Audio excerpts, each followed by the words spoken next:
Hello, I'm Isaac Hayes III, founder and CEO of Fanbase. Listen to what I'm about to tell you. The window to invest in Fanbase is closing. We've raised over $10.6 million of our $17 million goal. That means there's room for less than 6,370 people to invest in Fanbase for the average amount. The minimum to invest in Fanbase right now is $399. That makes you an owner in Fanbase today. Go to startengine.com/fanbase to invest. Why? Because current social apps have taken advantage of users for far too long, with content suppression, shadow banning, harmful racist content, and no real tools for monetization and equity. Fanbase has over 1.4 million users and counting, allowing anyone to reach all their following and monetize their content from day one.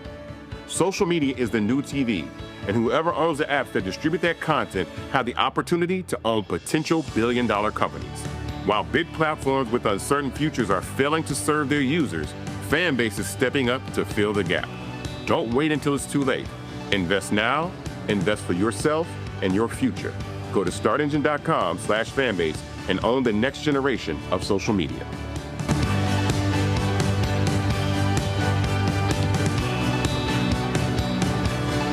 Folks, Black Star Network is here. Hold no punches. I'm real revolutionary right now. Support this man, Black Media. He makes sure that our stories are told. Thank you for being the voice of Black America, Roland. Stay black. I love y'all. All momentum we have now, we have to keep this going. The video looks phenomenal. See, there's a difference between Black Star Network and Black-owned media and something like CNN. You can't be Black-owned media and be scared. It's time to be smart. Bring your eyeballs home. You dig?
Today is Tuesday, June 10, 2025. Coming up on Roland Martin Unfiltered, streaming live on the Black Star Network.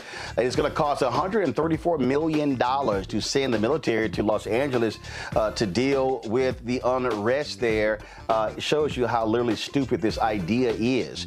In Florida, a black sheriff says, "It ain't my job to deal with illegal immigrants." We'll show you what he had to say about that. Plus, a new study by the Brennan Center for Justice says that Texas's 2021 voting law is making it significantly harder for black and brown folks to vote by mail. We'll talk to an expert about that. In North Carolina, St. Augustine's University has been slapped with a $20 million default judgment, and now they're having to lay off staff. More drama for that particular H.B.C.U. Plus, in tonight's marketplace, we'll spotlight Cologne Butter, a skincare company that offers butters infused with cologne and perfume. Also, David Oyelowo has a new series on Apple TV+. Plus, we'll show you my conversation with him, where we also talk about his streaming service, Manson. It's time to bring the funk on Roland Martin Unfiltered on the Black Star Network. Let's go. He's got it. Whatever the miss, he's on it. Whatever it is, he's got the scoop, the fact, the find. And when it breaks, he's right on time and it's rolling. Best believe he's knowing. Putting it down from sports to news to politics. With entertainment just for kicks, he's rolling. It's on go, roll, roll, y'all. It's Roland Martin, rolling with Roland now. He's funk, he's fresh, he's real, the best, you know he's Roland Martin now.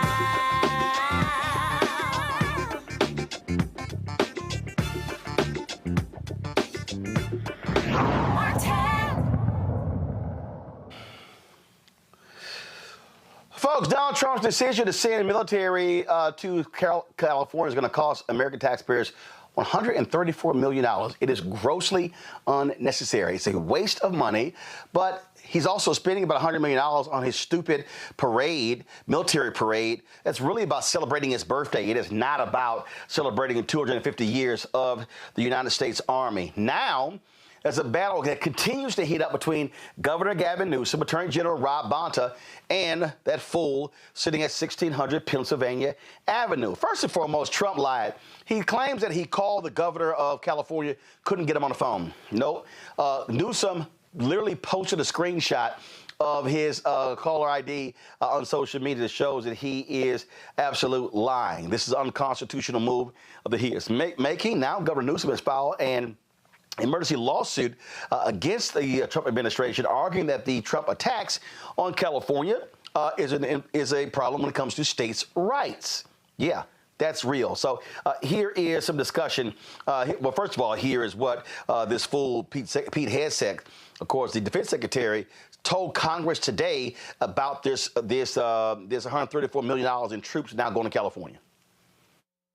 Mr. Secretary, I want to express my severe concern with the deployment of the National Guard in Los Angeles without consultation of the state of California. There have been photographs that have shown these troops sleeping on the floor and have not been provided fuel, food, or water by DOD. How long will this deployment last, and why were we unprepared to provide them basic necessities such as food and water? The commanders and troops on the field are very well prepared, sir. They responded incredibly rapidly to a deteriorating situation with equipment and capabilities. We have made sure from the top down, as a Secretary of Defense who's been in a unit holding riot shields outside the White House during the chaos of the summer of 2020. I know what it's like to be immediately deployed into a situation like that. There are moments where you make do as best you can temporarily, but we are ensuring they're housed, fed, water capabilities in real time from my office, because I care that much about the California Guard and the Marines and the men and women who are supporting our ICE agents on the ground. You should check it's with your true office. Every day, and that's a disingenuous attack that misrepresents how much we care about our troops and what they're doing to defend ICE agents. I'm not going to take the fact that we don't care about the troops. Nobody cares more about the troops at the top than this Secretary and the Chairman and our department. How long will the deployment last? We stated very publicly that it's 60 days. because we want to ensure that those rioters, looters, and thugs on the other side assaulting our police officers know that we're not going anywhere. We're here to maintain the peace on behalf of law enforcement officers in Los Angeles, which Gavin Newsom won't do. What is the estimated cost of the deployment for the Guard and the Marines to L.A., and where's this funding coming from? Will it be coming from quality of life programs that affect our service members or our families? If you want to wait till I finish. Before I hand it to such as updates, housing and barracks. Before I hand it to Bryn, the insinuation that we're pulling money from housing and barracks in order to fund this is disingenuous and incorrect. I'm just asking. Bryn can give you the numbers. Absolutely. So the current estimated cost is $134 million, which is largely just TDY costs, travel, housing, food, et cetera. Oh, where's it coming from? That's the cost, but where's it coming from? Their O&M accounts. With the most recent deployment of the Marines, Mr. Secretary, what's the justification for using the military for civilian law enforcement purposes in L.A.? Why are you sending war fighters to cities to interact with civilians? Every American citizen deserves to live in a community that's safe, and ICE agents need to be able to do their job. They're being attacked for doing their job, which is deporting illegal criminals.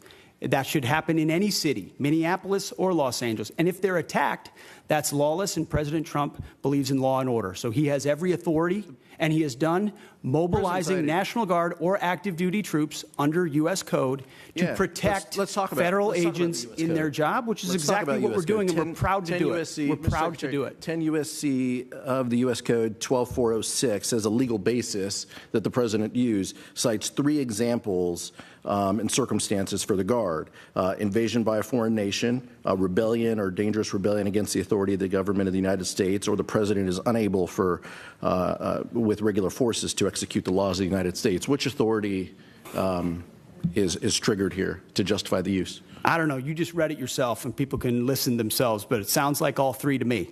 If you've got millions of illegals and you don't know where they're coming from, they're waving flags from foreign countries and assaulting police officers and law enforcement officers, that's a problem. The laws of the United States? No, the governor of California is unable to execute the laws of the United States. The President, you said all 3 apply. The governor of California has failed to protect his people, along with the mayor of Los Angeles, and so President Trump has said he will protect our agents, and our Guard and Marines are proud to do it. The law also says, Mr. Secretary, that the orders for these purposes shall be issued through governors of the states. You and I both know that President Trump has all the authorities necessary, and thankfully he's willing to do it on behalf of the citizens of Los Angeles, on behalf of our ICE agents, and behalf of our country. We've also pulled $1 billion for the border as well. So this just goes into the same, fund, 134. What did Congressman, what's the 134 million? I was asking Ms. McDonald. Okay. 134 million goes on top of the billion that's been pulled for the border. So the funding that was pulled for this year was largely in FSRM, and in this budget, we're actually looking to plus that funding back up to backfill that for our troops and for their families. Thank you. Thank you, Mr. Well, you see the sheer arrogance of this idiot Pete Hegseth. Now, to understand where we are, folks in Los Angeles say that the presence of the military plus these ICE agents is making it very difficult to quell the protests that are taking there. They also say, warning that the presence of a visible presence of federal troops is inflaming the tensions there in Los Angeles.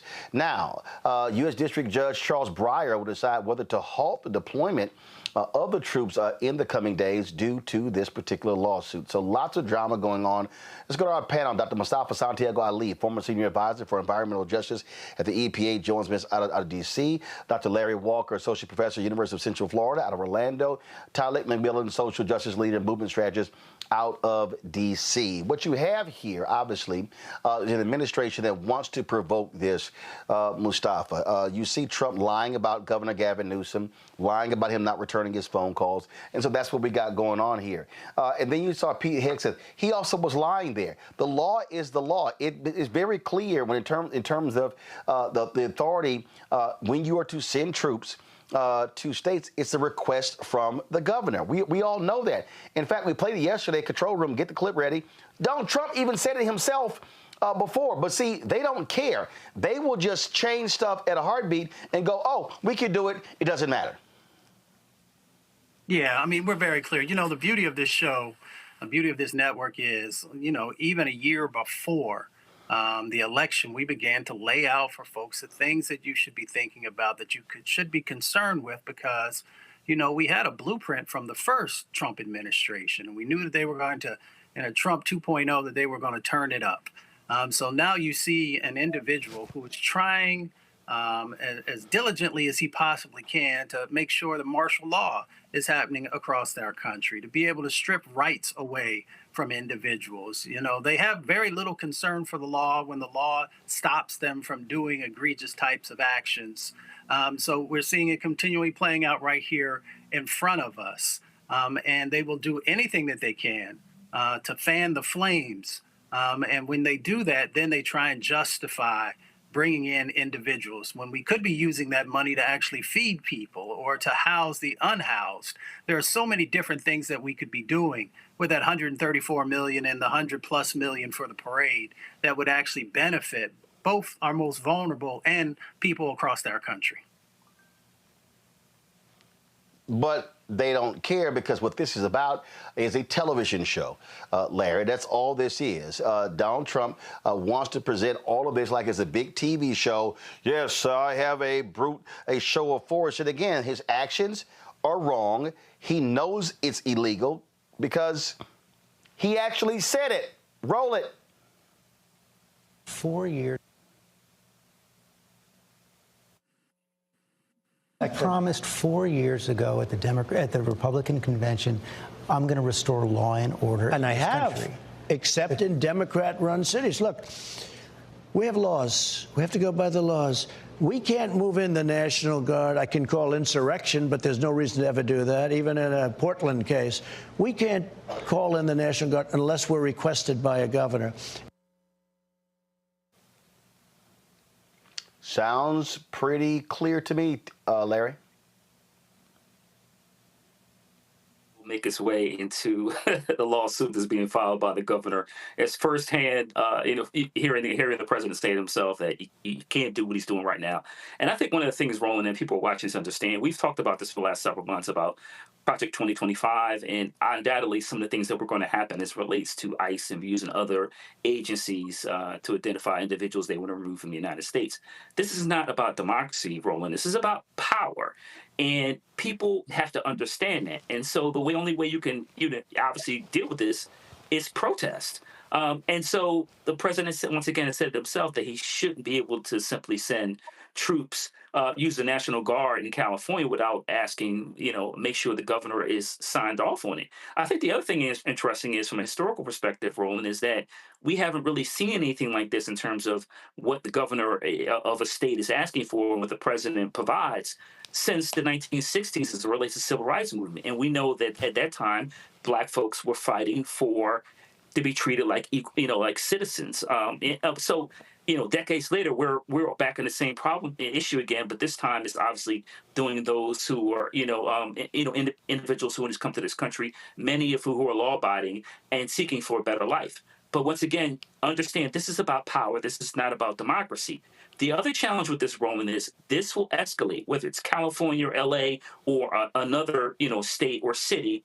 This will escalate into eventually one person or individuals will be harmed. This is going to be on TV. And then the question is, how do people in those communities and throughout the nation respond when they see violence like we've seen numerous times and with escalation in terms of interactions with law enforcement throughout the last several years? What will be the response when someone gets hurt and is filmed on live television? They don't care, Tylik, and so you see what they're doing, and yes, they want this to be the case. They want to this battle. They want to have it, and again, it's a just show of force, and we're going to sit here and take control of this. I saw this clip. Stephen A. Smith was saying, that Donald Trump is winning on this. No, he's not, and so what you're seeing is the feelings. You're seeing these things brew, and I'm telling you. This is the moment where I believe fundamentally you've got to have people who recognize that they have to stand up. They must fight. They must do battle. They must recognize that these thugs are going to continue doing this. And if the American people do not fight back, then they are going to continue.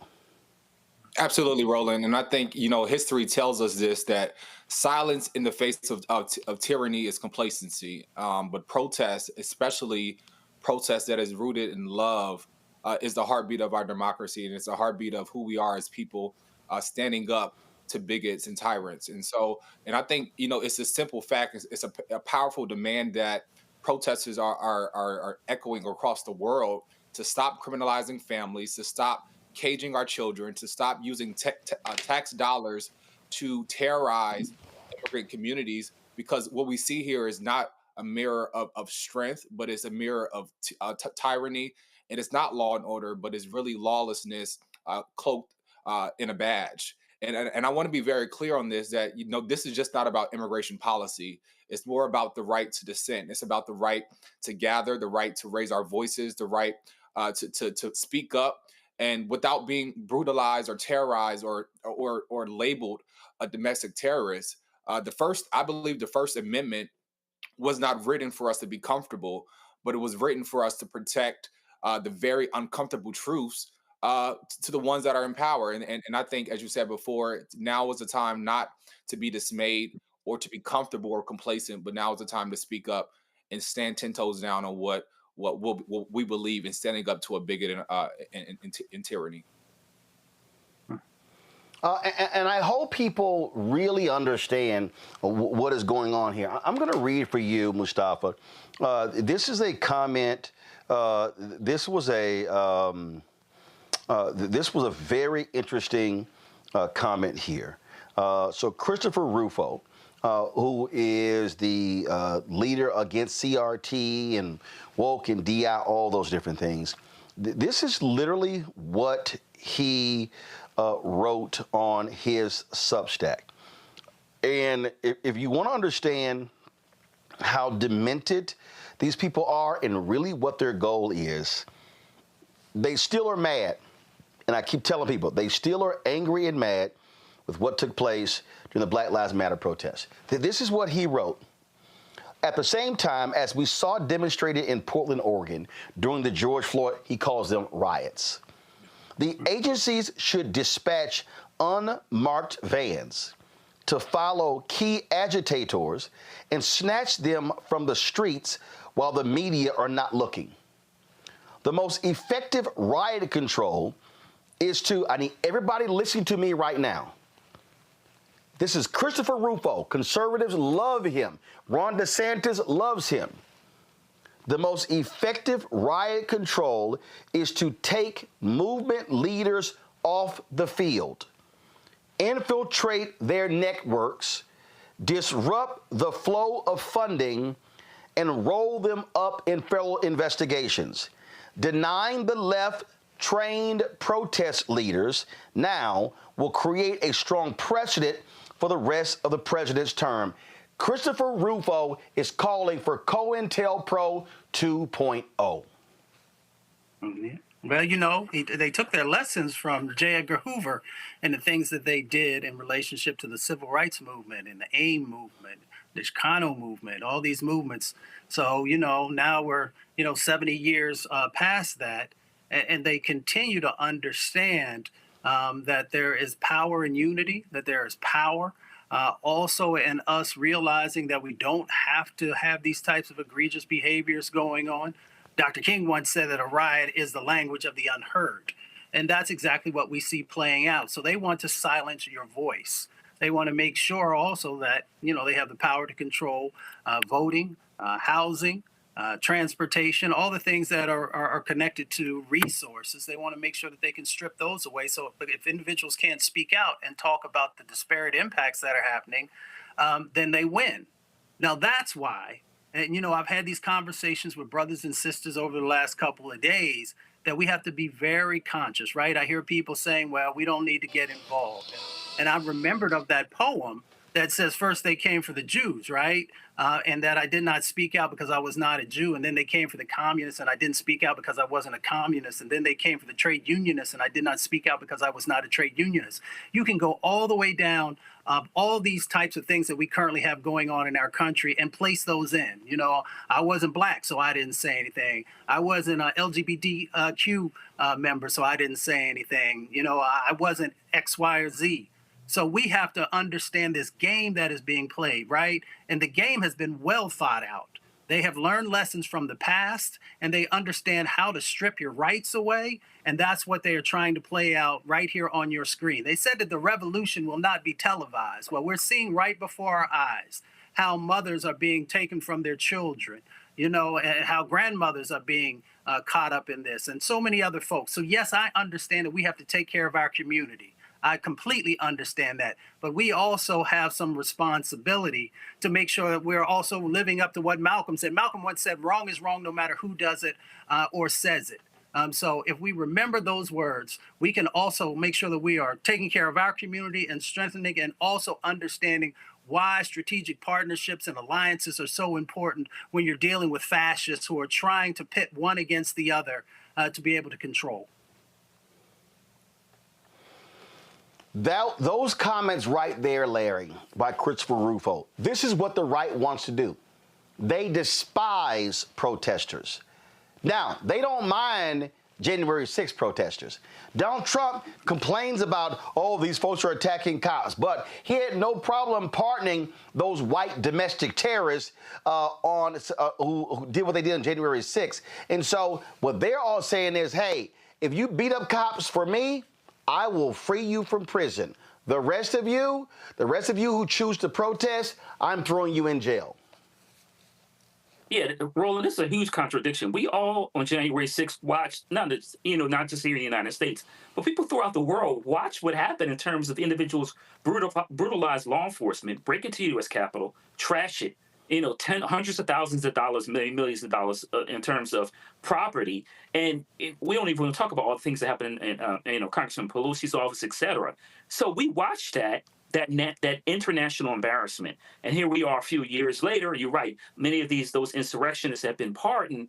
And we're now saying that people who are mostly peaceful protesting is inconsistent with democratic values. And I go back to the point I made earlier about power and not democracy. This is about power. Listen, if you're going to uphold white nationalist ideas and views, then you're fine. If you are fighting for a multiracial democracy, they have a problem with you.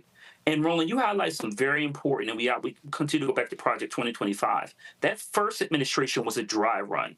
They have now fine-tuned every step they need to take to make sure they undermine democracy. That's why we see more and more, conversations about individuals being grabbed in jurisdictions throughout the United States. Never hear from them again. People don't know where their family members are. This will continue to escalate until they continue, and they'll continue to grab people off the streets, black box them. You won't ever hear from individuals again. And once again, you'll find out that in El Salvador, they try to send some people to South Sudan and various other parts of the world. That is not democracy. We don't have due process. We also have to remember you have to abide by the U.S. Constitution, and individuals have the right to protest. So if we don't continue to keep our eyes on the prize, once again, we will find more and more of our individuals that we care about, those who are protesting to fight, to make sure we maintain our democracy. Those individuals, once again, will be grabbed up and dropped into a black box. Well, we see exactly what's going on here. And I'm going to tell you point blank, Tyler, people need to understand they want to do this all across the country. Folks should gird themselves for more of this. Yeah, absolutely. This is a moment that I think we must decide whether we stand on the sidelines and let freedom be redefined by fear. I think, from the Garvey movement to the Haitian Revolution to Angela Davis, and as you mentioned, Black Lives Matter and Dream Defenders, our freedoms have always understood that liberation is the goal. And even as I'm seeing these ICE raids, I'm thinking, they mirror slave catching patrols, storming homes and separating families. And detention centers are looking like modern day plantations. And we're seeing, mass deportations that's happening. And I think it's just a reflective that history repeats itself. and we must really decide which side of history we stand on. And I always say, all the time, people always say, well, in the 60s, I would have did this. But now history is at our doorstep, and we must decide which side of history we will stand on and what would the history books say about us in this moment in time. Folks, hold tight 1 second. We come back. A black sheriff in Florida has made it clear where he stands, and we'll tell you exactly what he had to say next, right here on Roland Martin Unfiltered on the Black Star Network.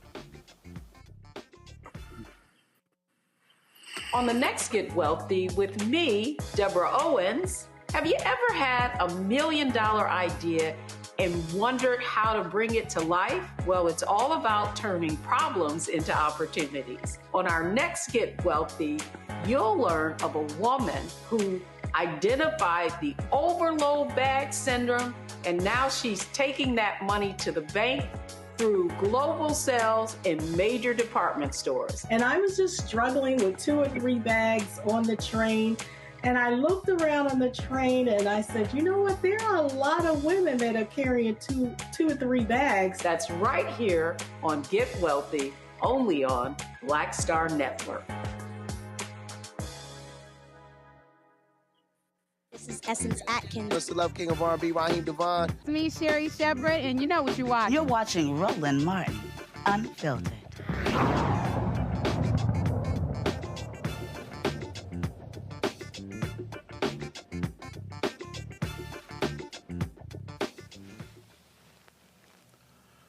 A black Florida sheriff and the state attorney general are at odds on the issue of arresting immigrants. Attorney General James Oldheimer sent a letter to Broward County Sheriff Gregory Toney following the sheriff's comments about not prioritizing the arrest of immigrants during a commission meeting last week. Check this out. Some of the things that other sheriffs in this state has participated in increasing availability of manpower to execute some of these responsibilities that fall under immigrations, we are not.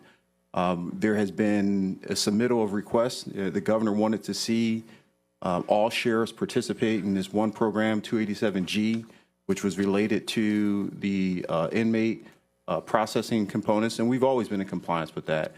Then there was a pivot point to have deputies participate in 287G task force, whereas now it's the law enforcement apparatus that is out in the field and increasing the operational tempo for customs, meaning 20 deputies are assigned, let's say in Sarasota, to this particular task force. And those deputies are now basically operating under the will or so the partnership of immigration. I've dedicated the 2 people that's always been there. I've not increased that. We have other priorities in this community that I'm focused on, and immigration is not one of them. Not to dismiss the importance of that, but we have had case after case just a few months ago to speak about why it's important for us as law enforcement practitioners to focus on the criminal components, not administrative components when it comes to immigration. I don't care what country you're from. If you commit a crime in this country or commit a crime in this county, I'm coming for you. But what I refuse to do is take this notion that we need to be knocking on doors or arresting children or going into daycare centers or restaurants and taking and snatching people off these streets who have been paying taxes and contributing to this society in some positive form, regardless if they're a U.S. citizen or not. It's not within our purview. It's not within our responsibility, and I won't participate in it. This is something that has alarmed this community repeatedly, and I've been crystal clear, and I have not wavered in my stance in the last 6 years, and I won't. The Youth Miles letter orders Toney to comply with the efforts of the Immigration and Customs Enforcement. Larry, your thoughts? Yeah, Roland, it's a lot going on down here in the state of Florida. And so, a lot of the sheriffs down here gleefully signed on to get involved in a lot of these ICE raids. And if you see what the sheriff said, what he had to say is completely reasonable. We also have to highlight that he as sheriff, he also serves a very diverse immigrant population. So and we're talking about individuals who voted for him. So this back and forth between, the AG, the state AG, and the sheriff is really based on the fact that he is not as gung-ho as some of the other sheriffs down here in the state. But once again, his point is practical. He's saying if you're a criminal then we'll come after you. But what he's also saying is they're not going to be kicking doors into homes of individuals who haven't committed any crime. Once again, to quote him, that pay taxes. And Roland, this also relates to, he points to education. We're increasingly seeing ICE agents go to public schools, elementary schools in some cases, seeking to talk to young people. So his point is that we're not going to look for law-abiding individuals, and we're certainly not going to be kicking in the door to elementary, middle, or high schools to snatch kids out of school.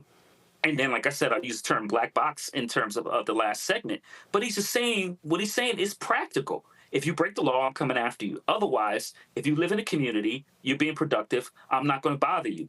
But down here, that is not enough. Once again, I made the point about power. They want a far more, stronger commitment from sheriffs throughout the state to make sure that if you're a child or a woman who has, taking care of small children or a father, that they don't care. If they grab you, that's it. They'll send you to Louisiana or some far country. But the bottom line is what the sheriff said is it's not radical, but in the state of Florida, it is. What we're seeing, Tydick, again, we know in this state, we saw when Ron DeSantis removed three DAs, if you will, because they said what they were not going to prosecute. This is what these folks do. And I wouldn't be shocked if they try to move on this duly elected black sheriff. Absolutely. And I think even as you just pointed out, sheriffs are elected by the people. They're not appointed by the government. And when communities, especially communities of color, organize and demand that their local law enforcement, protect them rather than tear them apart, as an elected official, I think the sheriff has a duty to listen. I don't think it's about politics, but it's really about prioritizing their community safety. And as mentioned before, if they're not doing anything that causes harm to the community, then they should be left alone. And I think even understanding the track record of ICE in itself, having the long track record of abuse, of racial profiling, of violating people's civil rights, especially in a community of black and brown folks where distress is already a major issue. And I think the sheriff saying no to ICE is honestly saying yes to the due process and dignity of public safety. And I think it's commendable, and I wish more local officials would heed to the concerns and the voices of the folks in their community. Oh, but here's the deal, Mustafa. They don't give a damn about people who are duly elected, and they don't care if they have their own opinions. They want to tell them what to do. That's what Ron DeSantis does. That's what his attorney general is doing. So they don't care that this sheriff has made his own decision as to how he is going to run his office, which is what he was elected to do. Exactly, and he's doing the right thing. We all know that many law enforcement have limited income, so that means that you have to prioritize. So then you should take a look and ask the question, where is the crime happening, so that we can deploy the needed individuals to be able to address that. So there are numerous studies that are out there that show that folks who are undocumented do significantly less crime than those who are documented or those who are citizens here in this country. So based upon that premise, which is rooted in fact, then Ron DeSantis should be great. Should be very, very thankful that you have a sheriff who's willing to stand up and say, wherever crime is, I'm going to deal with it, but I'm not going to take resources away from the areas that I'm trying to serve and protect. Indeed, indeed. All right, folks, let's talk about the craziness out of D.C. Anti-vaccine advocate, Health Secretary Robert F. Kennedy Jr. has fired all 17 members of the Federal Advisory Committee that guides the Centers for Disease Control and Prevention on immunization practices. Kennedy justified the move by accusing the committee of being, quote, plagued with persistent conflicts of interest, unquote, and claimed it had become little more than a rubber stamp for any vaccine. The panel, known as the CDC's Advisory Committee on Immunization Practices, is responsible for reviewing, evaluating, and making public recommendations on vaccination protocols. ACIP was scheduled to meet later this month to evaluate this year's COVID-19 vaccines, but we won't know what happens next because he's fired them. This is absolutely par for the course.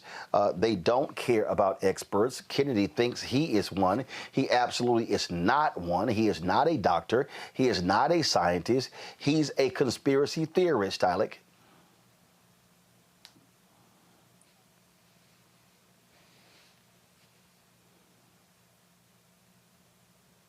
Tyler? Yeah, absolutely. I think, it's just, the fact that he fired these independent vaccine advisors, that I don't think that's public health. It's dangerous, and it's a form of authoritarianism. And I think, it's calculated, and especially amongst, a community where distrust has been in the health community. Our people really carry the scars of medical abuse, from the Tuskegee to Henrietta Lacks, to, just the lack of care in hospitals and hospital racism today. And I think we have every right to ask those hard questions. But what RFK is doing, it isn't accountability. It's really sabotage, and it's on the backs of Black and brown folks that, while our system is flawed, it's meant to still center science, data, and public health. And what he has done is really thrown away the science. And it really puts people in a space to not trust already for a system that, we already don't trust. And so it's very dangerous. And it's our health will be at the collateral of these decisions, most drastically. Mustafa? Yeah, everything that he just said is exactly correct. This is dangerous and egregious, right? You are literally playing with the health of folks across our country. And of course, we know our most vulnerable communities are the ones that often carry the burden. So this is just another continuation of that. Now, I have helped to put together these high-level federal advisory panels before. Many of the things that were shared are just not true. When you have these advisory panels, you are going out and trying to find the very best. And you're not necessarily trying to also just bring individuals on who see the world through the prism that you look through. You want to have a very diverse group of individuals. I know the word diverse probably scares them, but in the way that they actually get down. But when you have these advisory panels, they provide that advice and recommendation, whether it is to an administrator or to a secretary, about the things that they should be considering. They write in-depth reports, and they walk through some of the most critical issues that our country is facing. So for them to just fire everybody and then try and go out and get individuals who are going to be a part of that same group think, because these are the individuals that actually are not interested in diversity of thought. These are the individuals who are not interested in actually taking a hard look at subjects. They just want folks to join who will say what they need to say. And the answer to that is yes.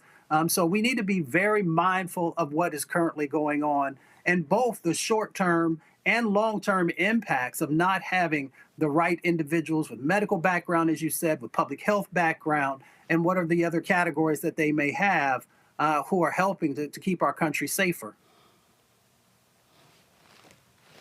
Larry? Roland, when they confirmed, Kennedy to HHS, it for me, it reminded me of letting the fox in the hen house. The United States leads the world in terms of, where we talk about institutes or college universities in terms of research as it relates to public health. He's dismantling all that. And so, getting rid of this advisory committee is going to disproportionately hurt Black and brown people. And particularly, like I said, you can see this coming a mile away. We already know he's an anti-vaxxer. And on top of that, let's remind folks, we're just a few years out from a pandemic. This is not the time to have someone like this in charge of our public health apparatus, particularly, like I said, the challenges that the world has faced just a few years ago. But he's been confirmed, and now we're seeing the repercussions of that. Once again, someone who doesn't believe in science, who tries to drink, unpasteurized milk, take nosedives into polluted waters, should not be in charge of what happens in everyday lives of individuals as it relates to dealing with diseases and vaccines.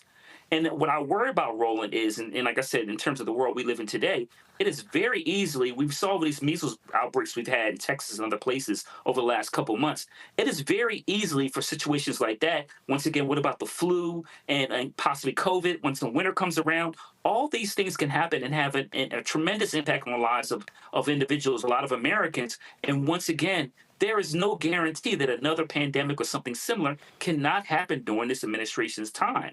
So having Kennedy in charge, and once again, he's trying to dismantle all the scientific knowledge that's been built over decades, is going to be challenging for this country, and it's going to contribute to problems not just for this generation, but generations ahead in the future.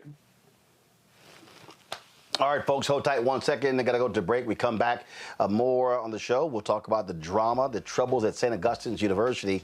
They continue to face significant financial headwinds. Also, our marketplace segment, we talk about the new product that is available on shopblackstarnetwork.com. That is next. But first, if you want to support the work that we do, join our Bring the Funk fan club. Your dollars are critically important for our success. Of course, you're watching one of the top 100 podcasts on YouTube's weekly chart. We started out 78, now moved to 67. Then, of course, guess what? Then 67. Then 78, 67, then to 46. And so we keep making the jump. If you want to support the work that we do, join our Bring the Funk fan club. Send your checking money, or if you want to use Cash App, use the Stripe QR code. Stripe QR code for Cash App, also for credit cards. If you want to send your checking money order, P.O. Box 57196, Washington, D.C., 2003 7-0196. Now, be sure to make it out to Roland Martin Unfiltered. Roland Martin Unfiltered. PayPal's R Martin Unfiltered. Venmo RM Unfiltered. Zelle Roland at RolandSMartin.com. Roland at RolandMartinUnfiltered.com. We'll be right back. This week on The Other Side of Change. We are here talking about the unfortunate case of 30-year-old Adriana Smith, who was diagnosed and pronounced as brain dead at 9 weeks pregnant and is being kept alive by the state to carry this pregnancy out to full term without any input from her family. It's a really harrowing example of the lack of bodily autonomy we have in a post-Roe world, and we're going to dream bigger. Join us on The Other Side of Change, only on the Black Star Network. Next on the Black Table with me, Greg Carr. An hour of living history with Dr. Richard Mariba Kelsey, thinker, builder, author, and one of the most important and impactful elders in the African American community. He reflects on his full and rich life and shares his incomparable wisdom about our past, present, and future. African genius is saying that my uncle was a genius, my brother was a genius, my neighbor was a genius. I think we ought to drill that in ourselves and move ahead rather than believing that I got it. That's next on the Black Table, here on the Black Star Network. Hey, it's John Murray, the executive producer of the new Sherry Shepherd Talk Show. This is your boy, Earthquake. And you're tuned in to Roland Martin Unfiltered.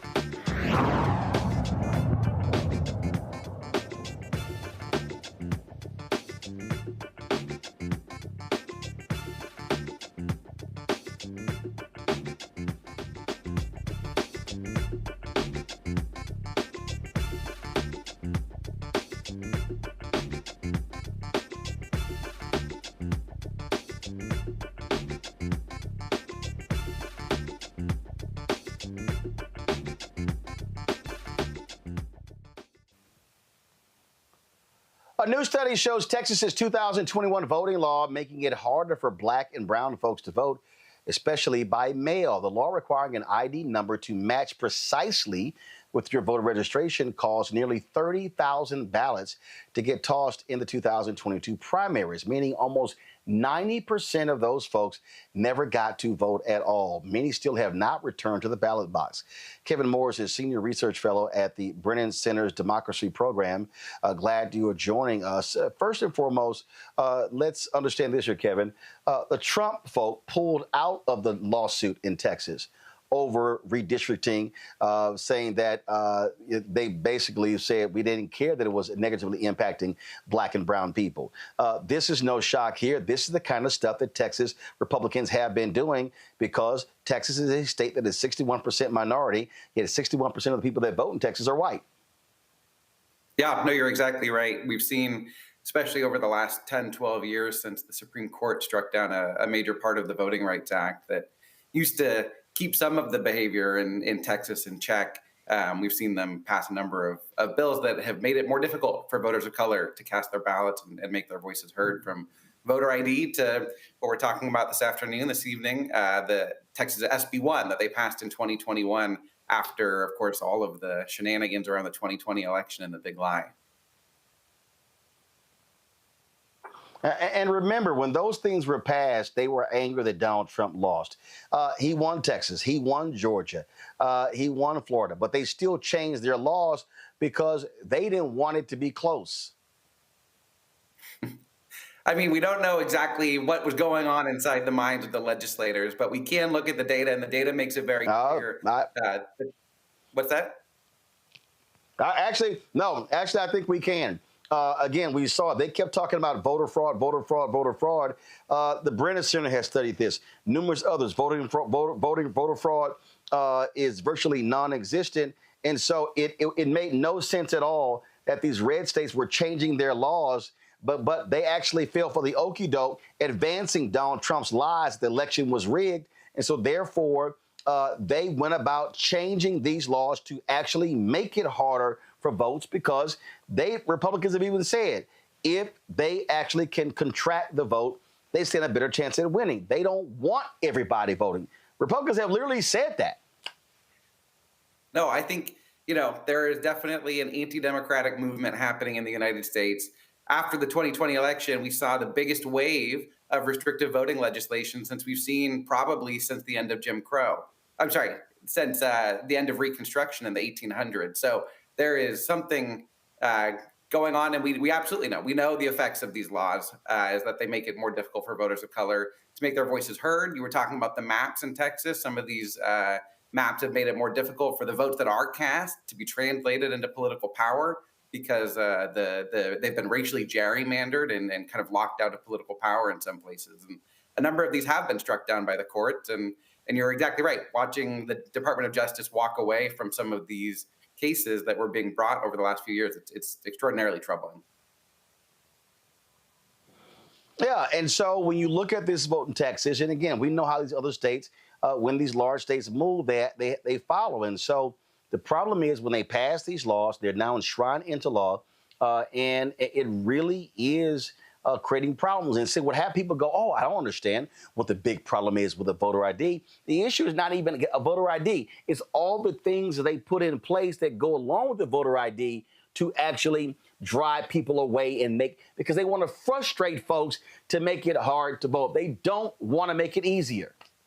That's exactly right. We always say it's kind of like a death by 1,000 cuts, right? Because you can show up and you can have your ballot thrown out, was the case in Texas SB1 in one election. And what we find is that people don't come right back to the ballot box. They don't even necessarily try to vote. Some of them are going to walk away from the democratic process because they're going to say, I tried before. It didn't work very well. Why am I going to waste my time doing it again? So it's kind of understanding the life cycle of these restrictive voting policies and how they can shape behavior for years and years, even after maybe some voters have figured out how to make sure that their application to vote by mail or their mail ballot isn't going to get rejected. You're exactly right about that. Questions from the panel. Mustafa, you first. Yeah, well, thank you for being here. So we know that these types of things are currently going on, right? We have the erosion of our voting rights. As somebody who works in this space, what would you share with us to get people to be able to better protect their voting rights? Yeah, I mean, I think it's really important to be supporting community organizations that are doing a lot of this work, that are teaching Americans and particularly voters of color what they need when they show up at the polling place. We know all around the country, local groups, churches, and local get out the vote organizations are doing this, but they need the resources to be able to do it well. But we also need the federal government to act. We need to make sure that the Department of Justice is not walking away. And we need to make sure that everyone knows that we're watching them and that we're aware of what they're trying to do. Over the longer time horizon, we need to get the Voting Rights Act back to its full power. I mentioned this before, but in 2013, in a Supreme Court case called Shelby County versus Holder, the Supreme Court got rid of one of the most powerful parts of the Voting Rights Act. And we've been without it for the last 12 years. And we know that this part of the Voting Rights Act, it might have actually stopped the Texas bill that we're talking about tonight from going into effect, because the Department of Justice itself thinks that, or thought under the old administration, we should say, that this was discriminatory and violated Section 2, the part of the Voting Rights Act that still remains. So I think it has to be both local, right? We have to be supporting local groups, but we have to recognize that we need federal power here as well to make sure that states are not going to discriminate. Larry. Yeah, thank you for your work. I was going to ask you about Shelby County versus Holder. It's kind of where things have kind of, took a right turn, literally, so to speak. But I guess my other question is in terms of historically, Black churches have played a very important role in terms of getting people registered to vote. Where I'm at in Florida, there's certainly been a lot of steps to make it more difficult for nonprofit organizations to, GOTV. And I'm wondering, how do you see things playing out over the next couple of years as we continue to see this assault on voting rights?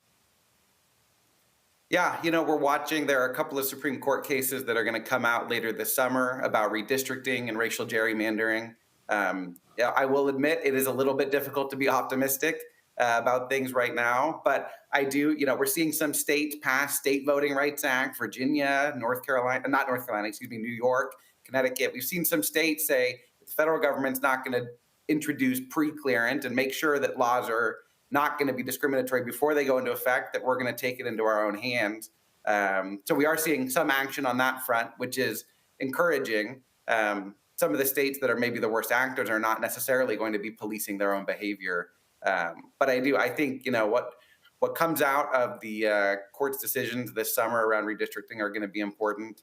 Alabama passed a congressional map last year that the federal court called discriminatory against Black voters, and they just appealed it to the Supreme Court last week. So we'll see if that moves forward. But there's a lot of question marks right now, definitely. Tyler. Yes, thank you again for your work as well. I think we want to call it what it is. Texas is not restricting votes to protect democracy. They're doing it to protect power. And I think the latest findings prove what we already know to be true, that this is a modern day literacy test.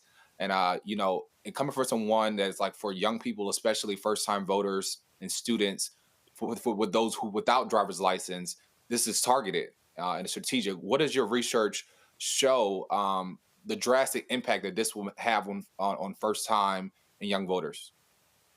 Yeah, so the paper that we published last week, Texas has never been easy to vote by mail. So for the most part in Texas, you got to be 65 or older to cast a mail ballot. They didn't change that during COVID. They haven't changed that in a long time. So this study was actually more focused on older voters. And these are voters that have voted time after time after time. 85% of them voted in the 2016 and 18 and 2020 election. And these people had these big turnout effects and they had their ballots rejected, right? So we know that if these people with a super strong habit of voting, if these people that have been doing this for a long time, if they're having their ballots rejected, their ballots thrown out, then that's a big problem, because then these effects are likely to be other parts of the law that we didn't study in this particular study. If they're having these effects on habituated voters, they're going to be having big effects on other voters as well. So this is we think maybe the tip of the iceberg, so to speak, in terms of how this whole regime of restrictive voting laws, both in Texas and elsewhere, are shaping political behavior for years. And we know, I should add, that for younger voters, for whom there isn't that habit of voting, it's more likely that they're going to drop out and not come back. So, yeah. All right, Kevin, we surely appreciate it.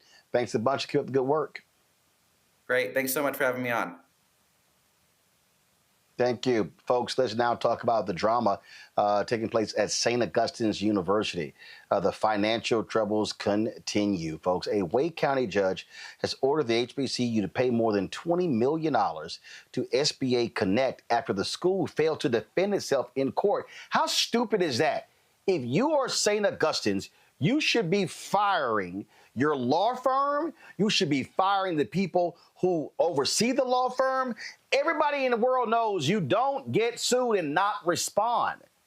Now, this is on top of lawsuits from other vendors, such as Avaria and United Healthcare, seeking millions of dollars in unpaid bills. Alumni are furious, blaming years of mismanagement and poor board oversight, enrollment has dropped significantly. Staff has been cut, and the university is still reeling from the loss of its accreditation in March. They are $32 million in debt. They have tax liens, failed rescue plans. Pressure is mounting ahead of a key arbitration hearing scheduled for June 26, and we're getting reports that SAU has laid off their remaining staff. As usual, we reach out to the university to get a comment, but our email went unanswered. We've been trying to get the interim president, Marcus Burgess, and the Board of Trustees chair, Brian Boulware, on this show since March. They have consistently declined every single invitation. Maybe they're not responding to our requests because they fired the communications people. I don't know. But this shows you the sheer catastrophe that is taking place at North Carolina University. And again, leadership should be ashamed of themselves for allowing this. You don't even respond to a lawsuit, and now you got to pony up $20 million. I swear, I get the sense there are some people who just want this university to absolutely die. I wonder if that's the plan. Board chair and others. I mean, it's just nonsensical what is happening. It's just really ridiculous, and it's a shame. It's a shame that we're having to watch this thing unfold and endure. Also, another story that came out today, Fisk University announced that they are ending their gymnastics program. Remember, they got lots of attention. It was being hailed as a major, major thing when Fisk announced the launch of their gymnastics team, becoming the first HBCU to have a gymnastics program. Well, the problem is that, first of all, Fisk University say at the conclusion of the 2025-2026 academic year, that's when they will end the program. They cite recruitment challenges, scheduling disadvantages. This is what the athletic director, Valencia Jordan, explained while the school was dropping the sport. Quote, the decision to halt the program comes after a comprehensive review of the gymnastics program and its alignment with the H.B.C.U. Athletic Conference. Now, the H.B.C.U. Athletic Conference is an NAIA school. Y'all, NAIA hasn't had gymnastics as a sport in, 30 plus years. Fisk Athletics competes in the HBCU AC. Currently, gymnastics is not an HBCU AC sanctioned sport, resulting in considerable challenges for the university to schedule competitions and build a robust recruiting pipeline. While we are tremendously proud of the history our gymnastics team has made in just 3 years, we look forward to focusing on our conference-affiliated teams to strengthen our impact in the HBCU Athletic Conference. Fisk is grateful for the hard work, dedication, and tenacity of its gymnasts, staff members, and coaches who made this program possible. The university is dedicated to supporting both staff and student athletes to ensure a seamless transition. Fisk's gymnastics team has forged an indelible legacy through their monumental achievements. The Fisk community is committed to celebrating the gymnastics team through the 2025-26 academic year and encourages alumni, student, staff, and community members to support the team at one of their meets prior to May 2026. Here's the thing, Larry. This just makes no sense to me. Listen, when Walter Kimbrough and our frat brother went down to Talladega, and when he was looking at all the financial mess there, one of the first things he did was drop a gymnastics program. He was like, this doesn't make any sense. Now, we know that gymnastics is not a revenue-generating sport like most sports, especially at HBCUs. But you don't just announce these things just for the hell of it. You got to have the resources to do it. And it made no sense to me to do this if you don't have the money to do it. Yeah, I remember, when Fisk announced a few years ago that they want to start the gymnastics program, and then as you highlighted, other HBCUs follow suit. I'm really sad, to hear that they're ending the program.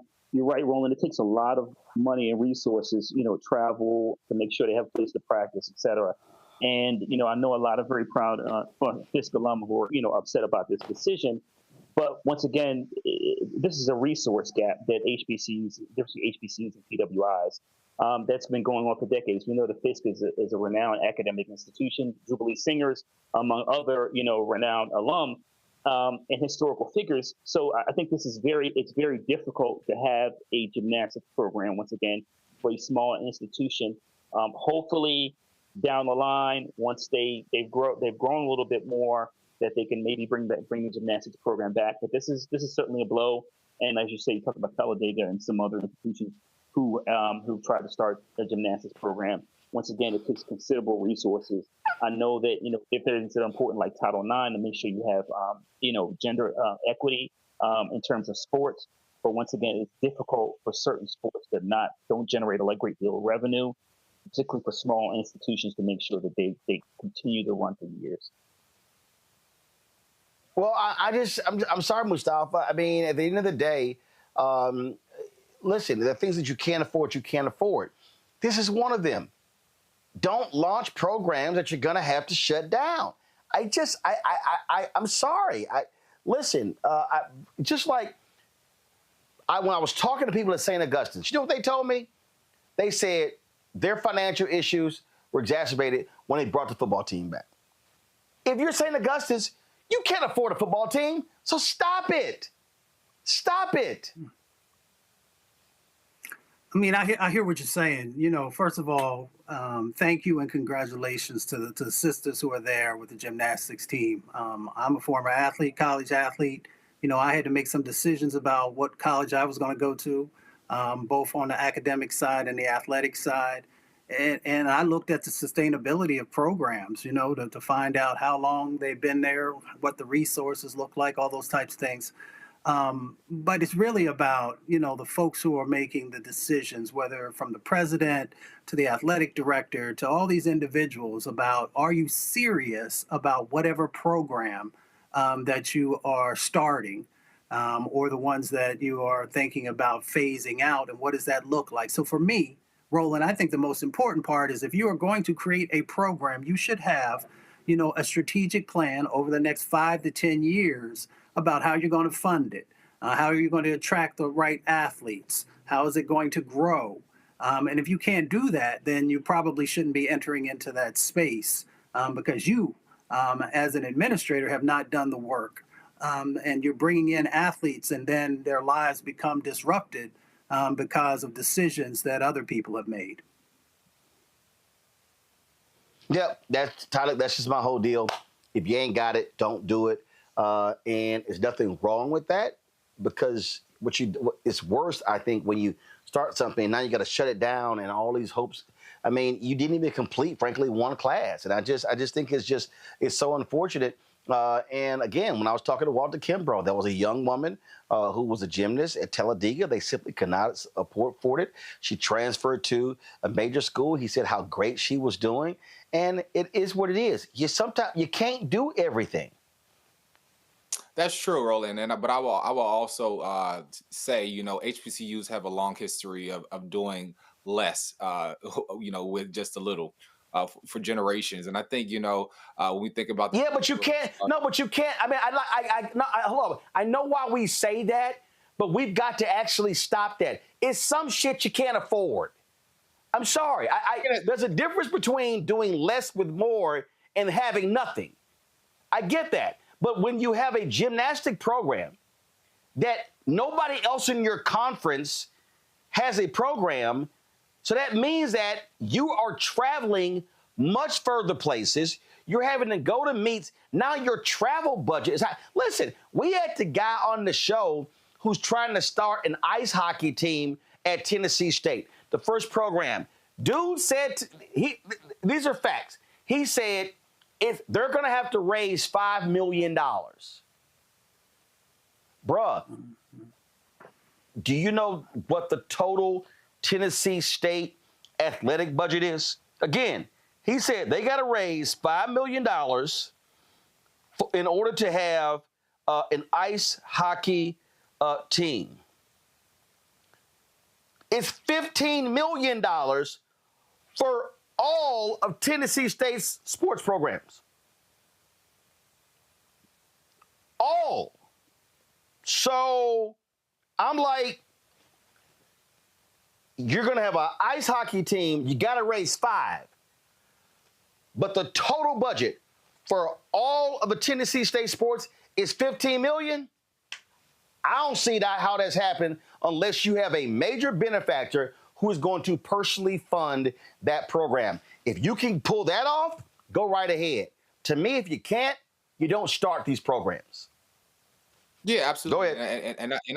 I would definitely agree with that. And to the point where I was talking about doing less. We shouldn't accept that.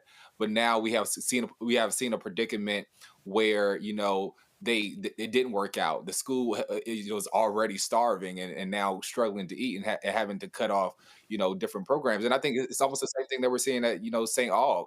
It was already in a predicament, and now we're stuck in a struggle. This is a movie that we have seen before, but I think it goes back to the overall, you know, arching. As a proud graduate of North Carolina A&T myself, it's a broader conversation about how our HBCUs are continue to fall in certain situations, and it's for us to build that political infrastructure that funds our schools. Yep. That doesn't abandon our schools politically, and how we must, you know, create an incubator where our endowments are matching at levels to be able to support programs for our students to be able to do gymnastics and ice hockey and all these other sports that a lot of these other schools are getting.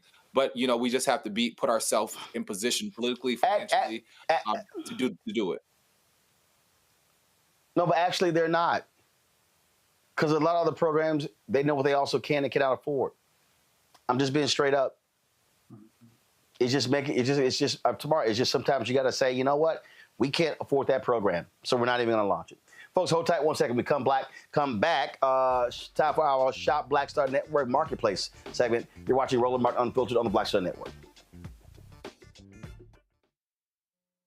This week on the other side of change. We are here talking about the unfortunate case of 30-year-old Adriana Smith, who was diagnosed and pronounced as brain dead at 9 weeks pregnant and is being kept alive by the state to carry this pregnancy out to full term without any input from her family. It's a really harrowing example of the lack of bodily autonomy we have in a post-Roe world, and we're going to dream bigger. Join us on the other side of change, only on the Black Star Network.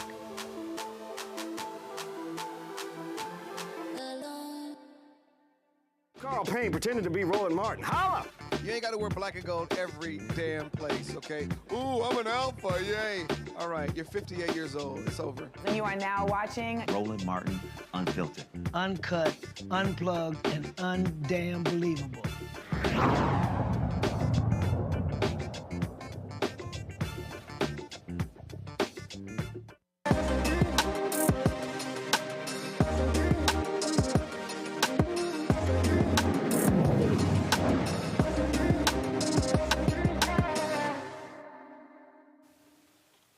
All right, folks, with Father's Day approaching, we have the perfect gift for the man who wants to take care of his skin and smell good at the same time. Cologne butter is a homemade infused body butter rich in nourishment using only wholesome organic ingredients sourced from around the world. Mike Snow is the founder. He joins us now from Calif. Mike, glad to have you here. So where did this idea originate from?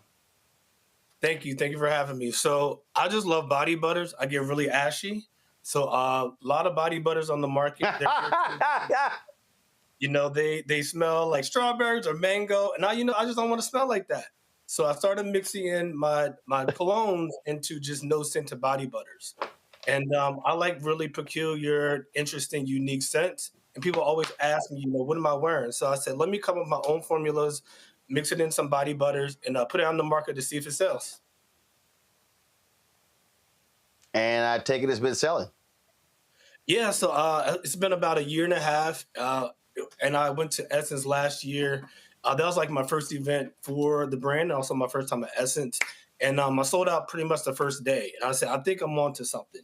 So after that, I hired a marketing firm, and everything's been going good so far.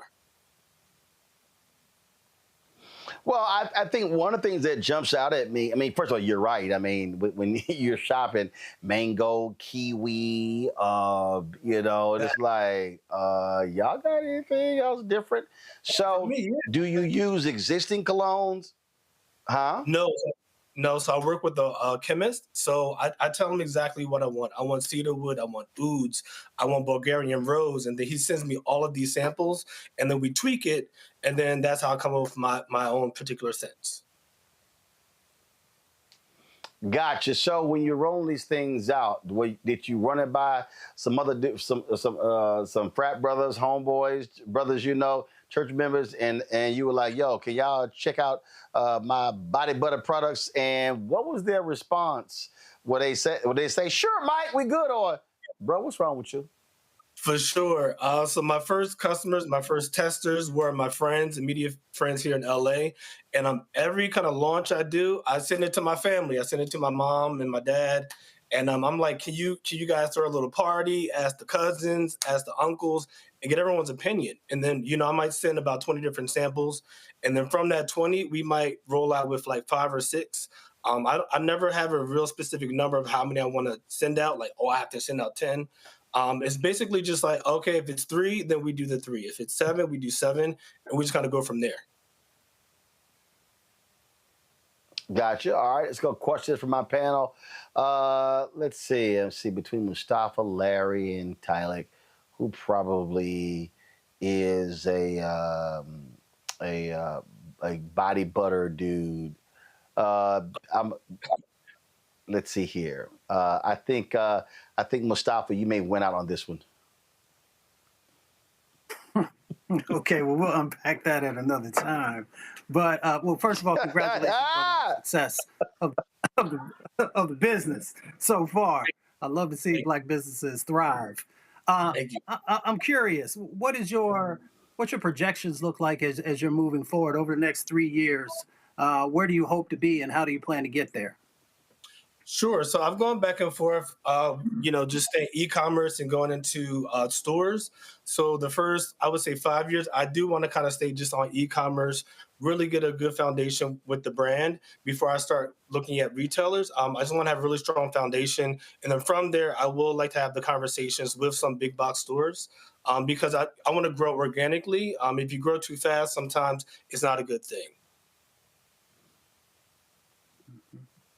Thank you. Tylik, you use these too. Supporting. Yeah, look, I definitely will be supporting. Look, the body butter is what keeps it skin looking good. But my question would be for you.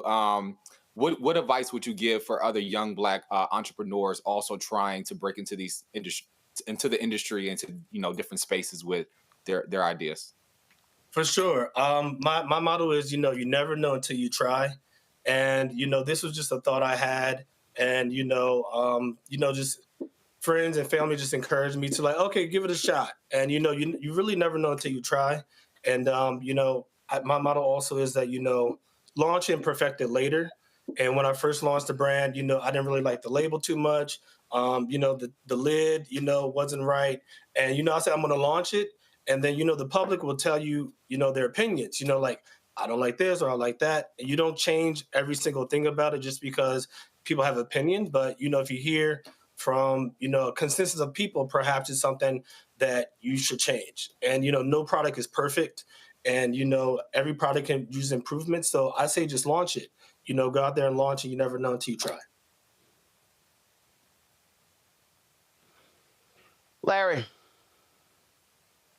First, congratulations on the success. I guess the other question is, here you are, you're on the show, you have this product, obviously you're doing well. Can you talk with people who are watching who maybe want to be entrepreneurs? Can you just talk about maybe some of your background that kind of led you to where you are today? A lot of times we see people and you've established a business and you're doing well, but talk a little bit more about your journey to where you are today, how you got to where you are today. Sure. So I graduated from Howard University, majored in finance, and my beginning of my career, I did investment banking at J.P. Morgan, and then when I came out to the West Coast, I wanted to get more like entertainment finance. So I worked at the talent agency CAA. From there, I went to Paramount Global for BET and VH1 networks, and so I have a finance background. I don't have, I'm not a chemist or anything like that. I basically just had an idea, and I'm really good at, taking an idea and come up with like a game plan and just kind of like just putting it together and launching it. So from there, I just decided to, come up with the brand. All right, then, Mike Snow, we appreciate it, folks. Go to shopblackstarnetwork.com. blackstarnetwork.com to check out Mike's products. And so check out his cologne butter. It's all there. Again, shop blackstarnetwork.com. Mike, thanks a lot. Thank you. Thank you for having me. All right, then. Let me thank my panel, Mustafa, Larry, and Tyler. I certainly appreciate, gentlemen, all of you joining the show today. Appreciate it, folks. As we go to break, we come back. David Oyelowo has a new series on Apple TV Plus, and so you can check out. He also, of course, is a co-founder of Mansa, a streaming service, and so we'll talk about government cheese. We'll talk about Mansa, all those things when we come back right here. Roland Martin Unfiltered on the Black Star Network. This week on A Balanced Life, we're talking about single father parenting. You've got it. Faith, family, and fatherhood. What does it mean to be a single parent father, spending time with your kid, whether it's a son or a daughter? Whether you ask for it, plan for it, or by tragedy or accident, you step into the role. I didn't take it as a woe is me moment or I was like, what am I going to do? It's like, matter of fact, I looked at it, I rolled up my sleeves and I said, hey, whatever it takes. That's all this week on A Balanced Life with Dr. Jackie here on Black Star Network. What's good, y'all? This is Doug E. Fresh, and you're watching my brother Roland Martin Unfiltered as we go a little something like this. Hit it. It's real.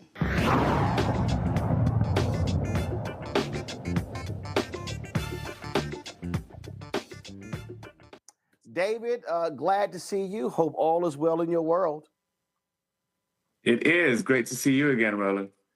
So I'll say from the outset, I rarely do these interviews. Now, here's why. Here's why I'm talking to you, because it's you. What happens is, all of these streaming services and movie companies, they are very good at reaching out to us to do interviews, but they rarely ever spend any money with Black-owned media. And so I always make the case, well, if my audience is good enough to market, then you should advertise. But when your folks hit me, I said I will make an exception for David. And so that's why we are doing this here, because it's you. So I make that clear because we talk about opportunities for actors in front of the camera, behind the camera. We talk about people who do these deals, diversity deals, and whatever. Where they talk about equity, but I also make it clear that it's also equity when it comes to Black-owned media, and we're all in this fight together. That is correct. And as you know, that is a fight that we are trying to fight in a very tangible, meaningful way with our streaming platform, Mansa. Myself and Nate Parker obviously co-founded that platform. So everything you're saying resonates with me acutely. The other side of the story, though, is that so often, if we will use the phrase mainstream media, when it comes to our shows that feature us prominently, also there is a tendency not to focus on outlets that speak to our communities directly, because there's just an oversight. There is it's I guess. If it's not for them, then they don't think of it as something that is for others as well. So it's two sides of the coin. We need you, Roland, to get to our people. Yeah, and the reality is, but they don't mind those black eyeballs watching these shows. Before I talk about government cheese, you mentioned Mansa, and know it very well. Talk to Nate all the time. How is that going? How has it been building that, and what is it looking like?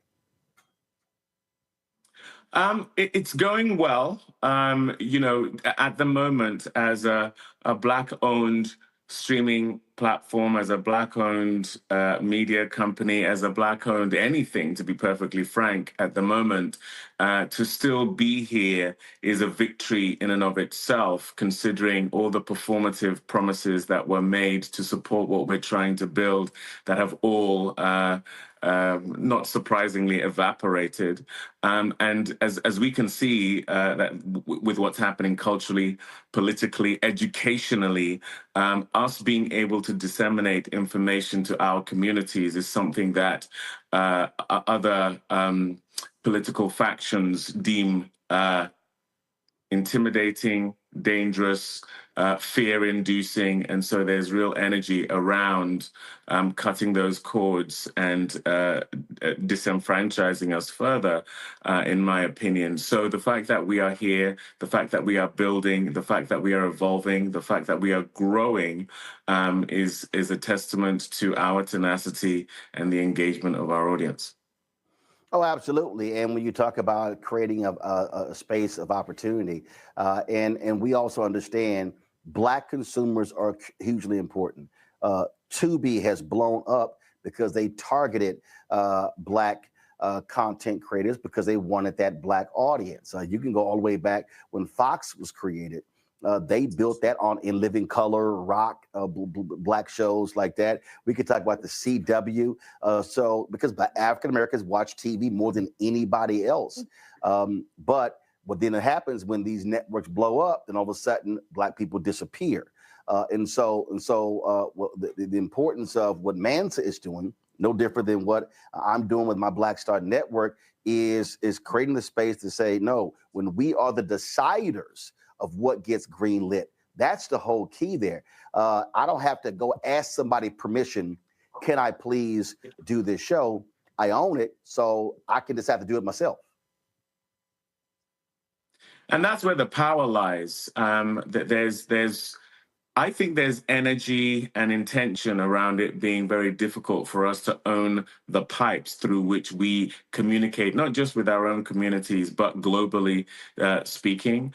And so, yes, what you have, what we're building is key. And we need an ecosystem of this, not only in terms of media communication, but in terms of the building of generational wealth, the building of circumstances whereby our children have a mindset whereby they do not even have to think about the notion of creating something and then constantly having that thing go through a filter of a demographic that doesn't represent them, their values, or their priorities. And, you know, it's not to say anything against white media, mainstream media. They are doing what we would do if we had the resources and the power. What we are doing, we are exercising our own bias towards our own communities, espousing the things that are meaningful to us. Where the disparity comes in is where there is a complete imbalance when it comes to who is getting to do that, how and when, and with what level of resources. So,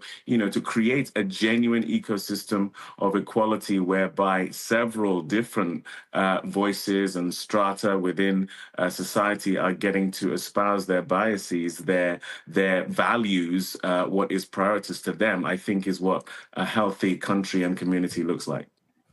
You know, it was very interesting.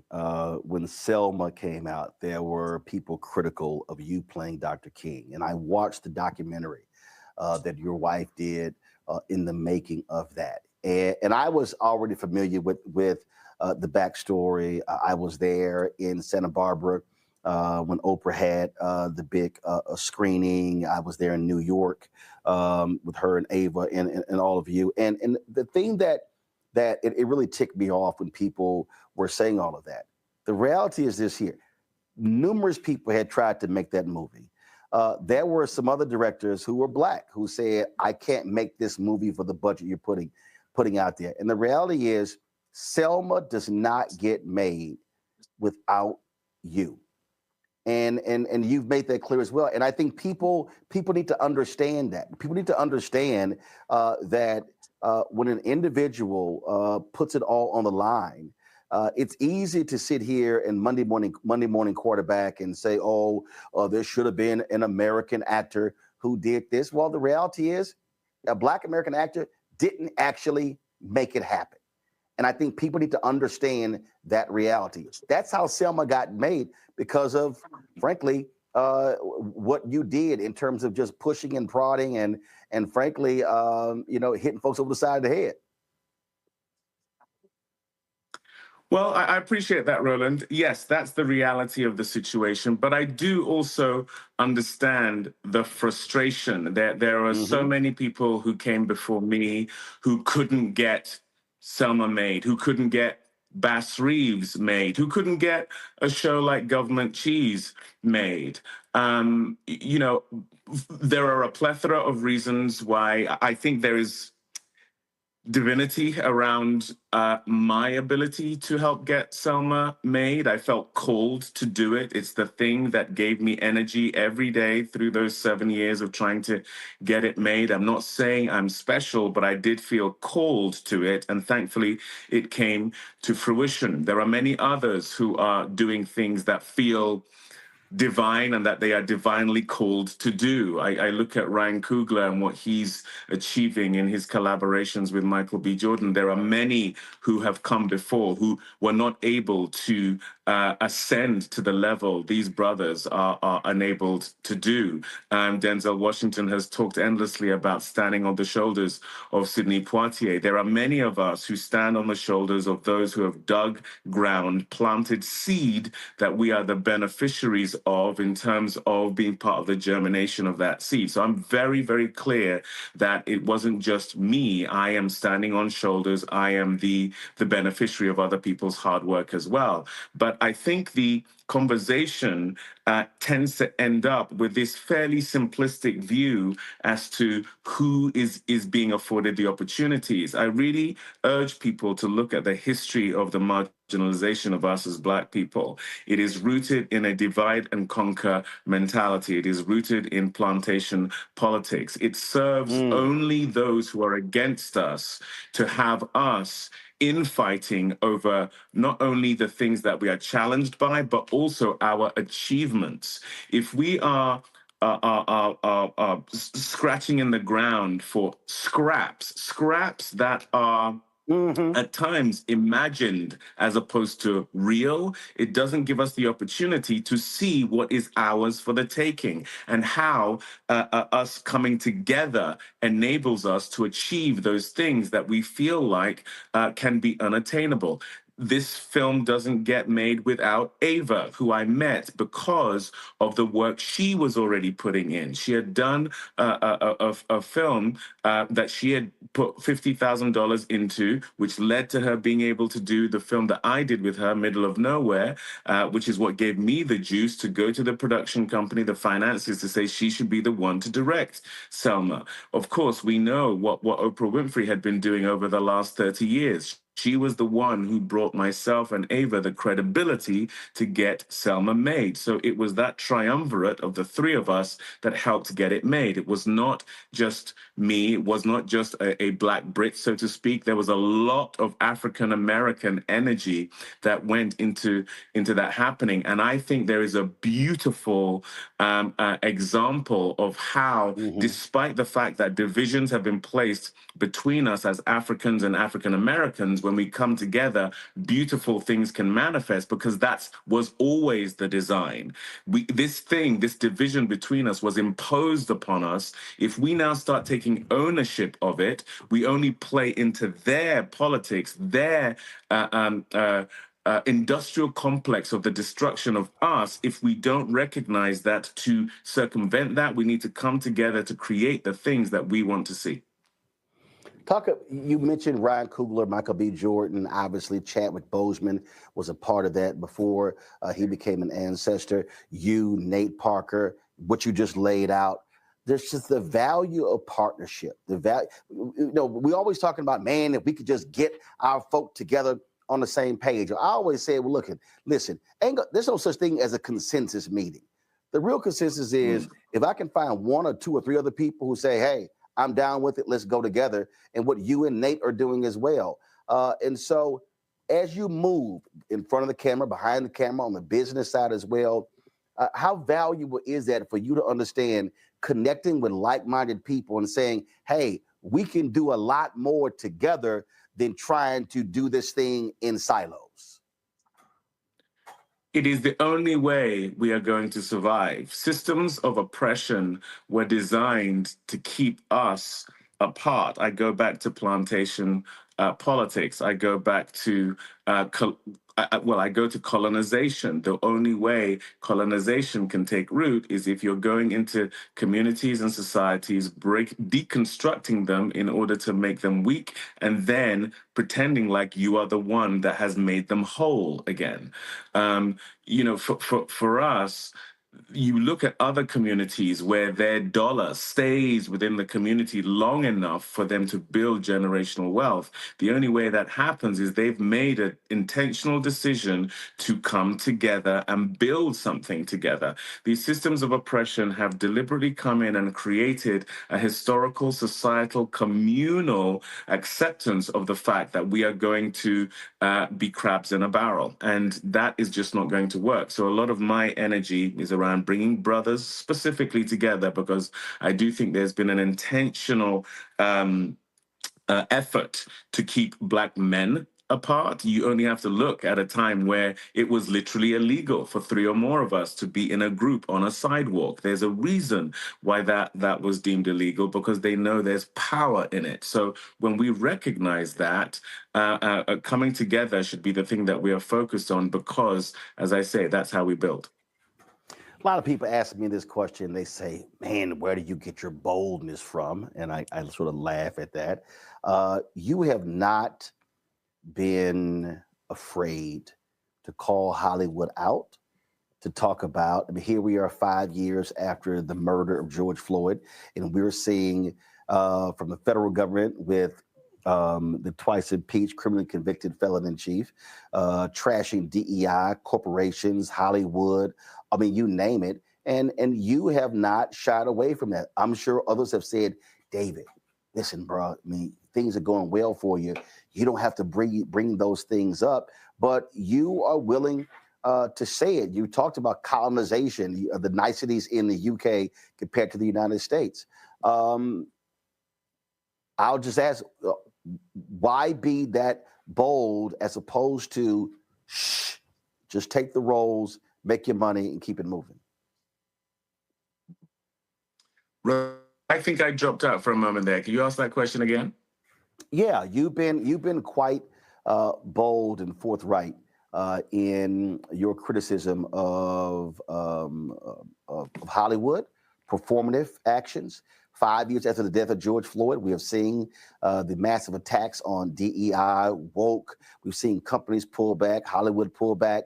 We see the success of African Americans as leads, but you still have folks who say, we don't know it's going to work. I mean, look what happened when Ryan Coogler's first weekend and Variety and New York Times were questioning whether the movie was going to make its budget back. And you talked about colonization, how in the UK, the niceties there compared to the United States. Others will say, David, shh, man, just make your money, sign these deals, and don't say nothing. Why is it so important for you to voice that and not shy away from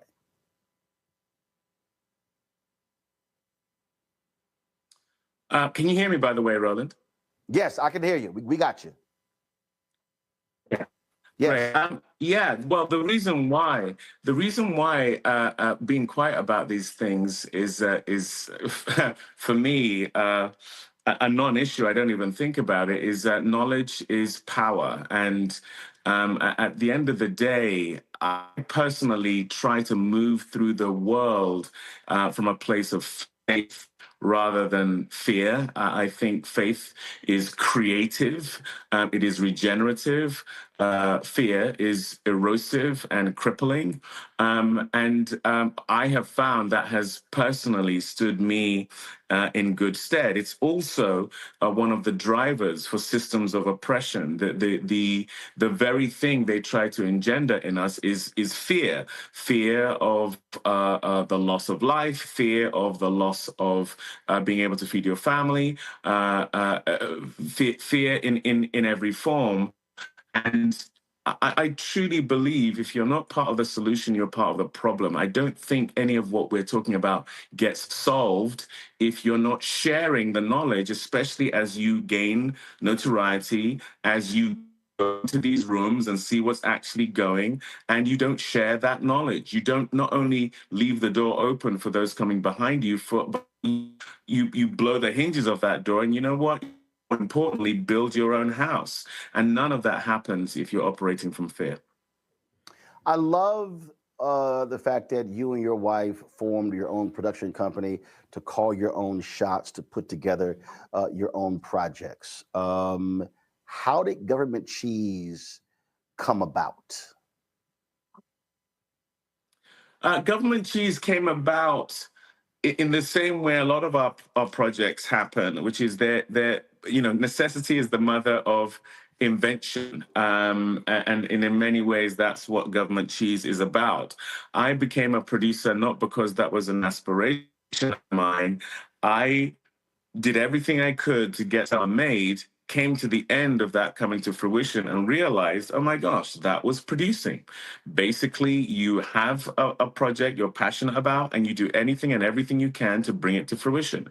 And there are so many stories that I want to tell, that my wife wants to tell. You know, she, as a white woman in a very different way, had her own challenges early on in her career when it came to the perception of what a woman is capable of doing, especially a beautiful woman, what she's relegated to doing, always being on the arm of someone or always being objectified, always being on the periphery of a narrative.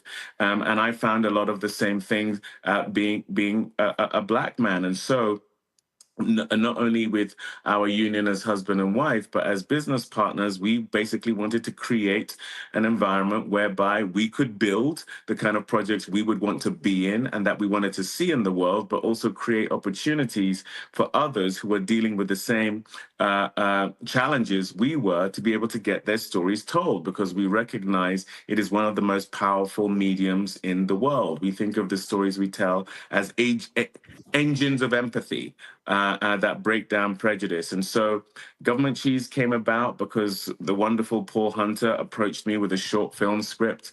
I felt it was something the likes of which I'd never seen before. We spent 4 days shooting that short film. It came out really well. It ended up being a great proof of concept. And it's the thing that Apple saw and went the journey with us to create the show. We don't really get to, I'm going to ask you this because I asked the same thing to Courtney B. Vance before he did, I think it was a Christmas office party. I forgot the name of the movie. We rarely get to see you in a comedic way. It's always very serious, very stern. So was it important for you to be able to say, yo, I can actually have fun and be funny and laugh on screen too? You know, one of the things about being an actor is you can't really control the things that you're going to do that are going to pop. You know, I've done things that are on the lighter side before. I did a show called Number One Ladies Detective Agency, which has a fairly rambunctious character. I did a film called Gringo.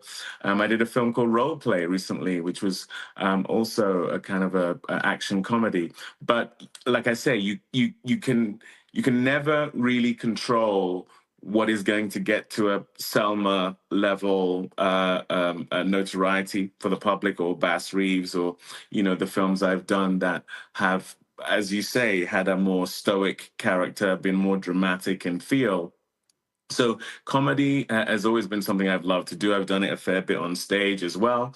But, you know, as an actor, I'm just looking to find lots of different ways to challenge myself. You know, in many ways, doing a comedy is as challenging as playing a historical figure, just in different ways. Because if you come out the gate saying you're doing comedy, you better be funny. Otherwise, people are going to really question why you call it that genre. So, but for me, the contextualization of us as Black people is something I'm very energized by, and I think that means showing us in all of our facets. So one of the things that was really interesting to me about Government Cheese was being in the 60s, where we have seen so many shows and films that depict civil rights, Black struggle. I've been in a lot of those films, but it's not through that lens. That's not the focus of what we're looking at. It's a Black family in a place that we rarely see Black people, the San Fernando Valley and here in Los Angeles. And they're a quirky family. They're a bit out there, which is something you're used to seeing in a Wes Anderson movie or a Coen Brothers movie, but not necessarily films that showcase us. And that was one of the things that was really, really attractive to me was, yes, getting to play comedy, but also just getting to see us in a unique way. Is that, again, as an actor, I mean, whether you're an actor or other areas, I mean, people like to do different things, don't want to be typecast. They want to be able to stretch, to have range. How important is that to you? I think it's essential for a long career. You know, if you are doing the same thing over and over again, I think people are going to get tired and they're going to move on, and quite rightly so, you could argue. But also, I am really engaged with and inspired by how complicated we are as human beings. So as many at-bats as I can have of showing different sides of different kinds of people, that's what keeps me energized. That's what keeps me excited. That's why I keep going back to the theater. That's why I want to do limited series and film and audiobooks and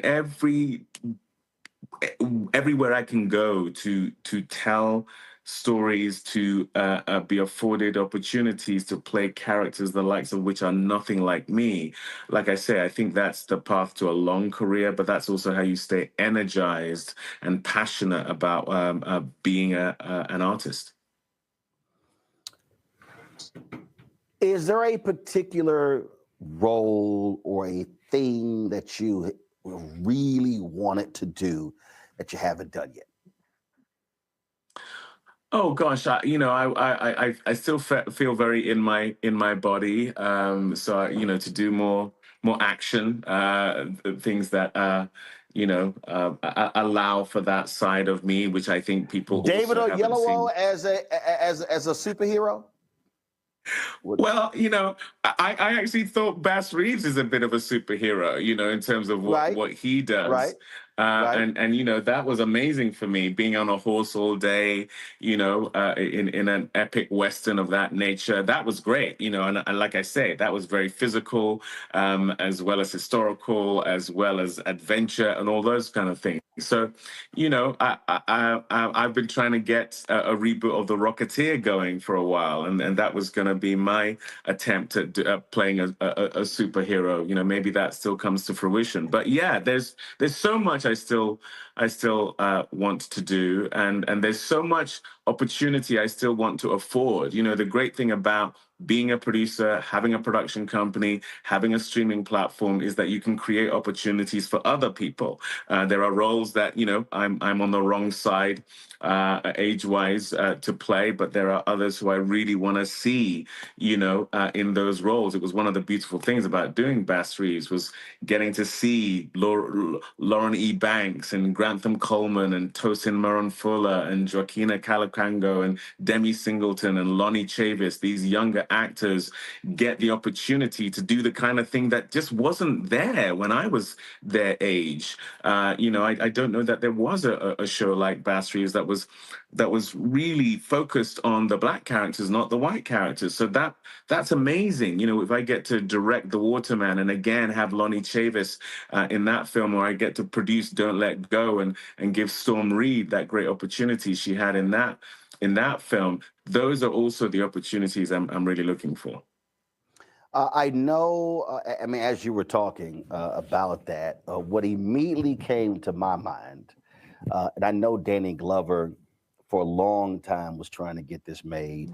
And I think Mr. B, Harry Belafonte, and I may have had the conversation as well. I was sitting here going, David Oyelowo as Toussaint Louverture. Louverture. Yes. Louverture, the Haitian Revolution. I mean, and again, it's been talked about a lot. And I forgot other people have said, man, they would love to make that. Obviously, you're talking about epic. And so that immediately jumped into my mind as you were just talking. It's so funny. I met with Danny Glover, I don't know, 15 years ago now when he was trying to get that off the ground. I don't know what's happening with it, but yes, I mean, what an incredible role, what an incredible story. That for me would be a run, don't walk situation to play a character like that. But this is what I mean. You know, it's so frustrating that someone like Danny Glover has been spent decades trying to get that made. You know, Morgan Freeman spent decades trying to get Bass Reeves made. It's really debilitating when our heroes, our icons, those who have really pummeled the ground from a groundbreaking perspective, have not been able to get these really worthy passion projects off the ground. Maybe our generation or the generation to come are going to have an easier time of it. I will tell you, it's incredibly debilitating. You know, I spent 10 years trying to get Bass Reeves made. Selma was a 7-year journey. A United Kingdom where I wanted to play Seretse Khama, the heir to the throne of Botswana. That was another 7 years.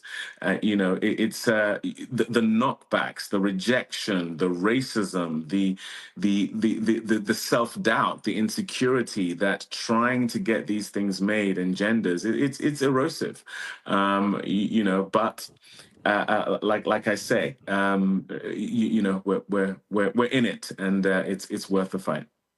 That was a great Vanity Fair number of years ago. Did an article about Francis Ford Coppola, and the article was about his winery and how from the money that he made with his winery, that he was doing his own films, like in the $30 to $40 million range.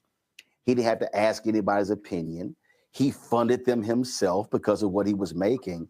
And even when I think his opus was Metropolis that came out that did not do well. And he sold a portion of his winery to get it made. But it was just a fascinating story how he had gone through so much in the industry with other people telling him, no. Having the financial freedom to make whatever movie he wanted that appeased his interest, that he funded, and he was like, yo, life is great. I thought it was just a great article as he just talked about having this other business that funded his film efforts. Yeah, and that's what I mean about the need for us having generational wealth, is to have that ability. You know, I've been a beneficiary of that very thing. George Lucas funded the film Red Tails, where I met Nate Parker, with his own money. That was $50 million of George's own money. All seven studios told him, no, there are no white heroes. And he said, the heroes are the black guys. Right, exactly. And that conversation could have remained in an echo chamber that just continues to reverberate, and we don't get a film like Red Tails. But his wealth enabled us to make that film, which has gone on to be a much beloved film. And it was a film that had not only myself and Nate, but Leslie Odom Jr., Michael B. Jordan, Elijah Kelly, let alone Terrence Howard and Cuba Gooding Jr., you know, all in one place. And so when we talk about us coming together, it's so rare that happens. It's why when you see The Harder They Fall, James Samuel's movie, that becomes a cultural moment. It's why when you see Black Panther, it becomes a cultural moment, because there's so much power in the aggregation of us being together. It's why these iconic teams where, you know, you have a lot of Black people, whether it's in basketball or football, these moments where we are allowed to come together and we build together, what comes out of it is magnificent. It is the culture. It literally drives culture, because there is such power in our unification, which is why there is such energy in keeping us apart. And so to have the ability that Francis Ford Coppola has, or George had, that we became beneficiaries of, is absolutely crucial. And that's the thing we don't yet have. And I remember George saying, for a moment, for that moment, he understood what it felt like to be a black director and to have white studio execs literally say no because the heroes in the movie were black and the evil folks in the movie were white and they didn't want to touch it. It was that I mean, I'll never forget talking to him or covering an event at the Congressional Black Caucus where he spoke about that. Not only was it studios rejecting it, the studio that he essentially helped build with Star Wars, that studio doesn't exist without the billions of dollars that his idea, which was also doubted, by the way, when it was first coming to fruition.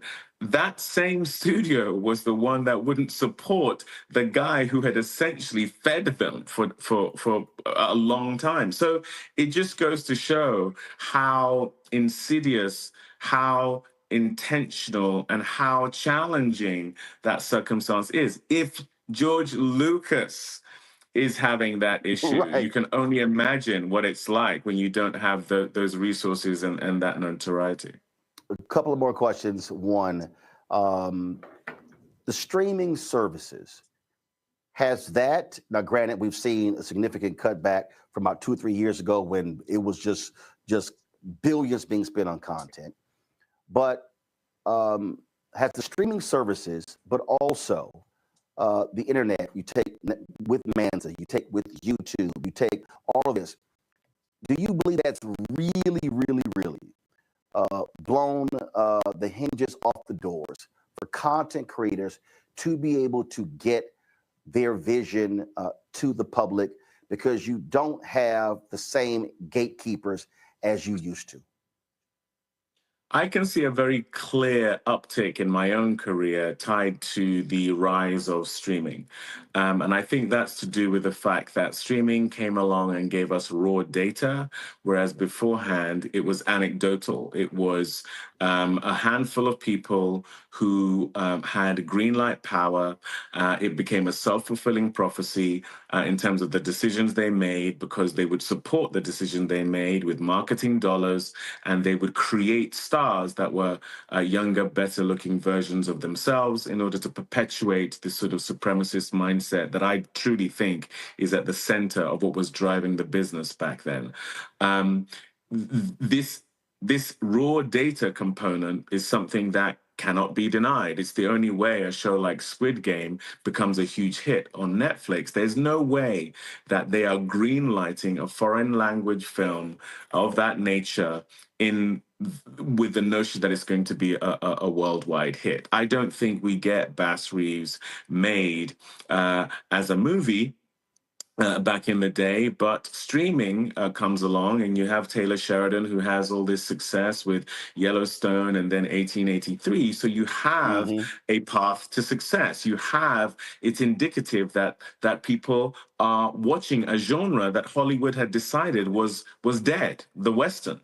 But you can see in a very real way that people are engaging, and so that I truly think has come along and democratized things. It also is global. You know, one of the excuses was Black doesn't travel, so you make a film, they'll give it only a national distribution. They won't think of it as international. Well, now at the flip of a switch, government cheese is in hundreds of countries, and you can tell whether people are engaging or not, and they are. And so that has come along and really changed things.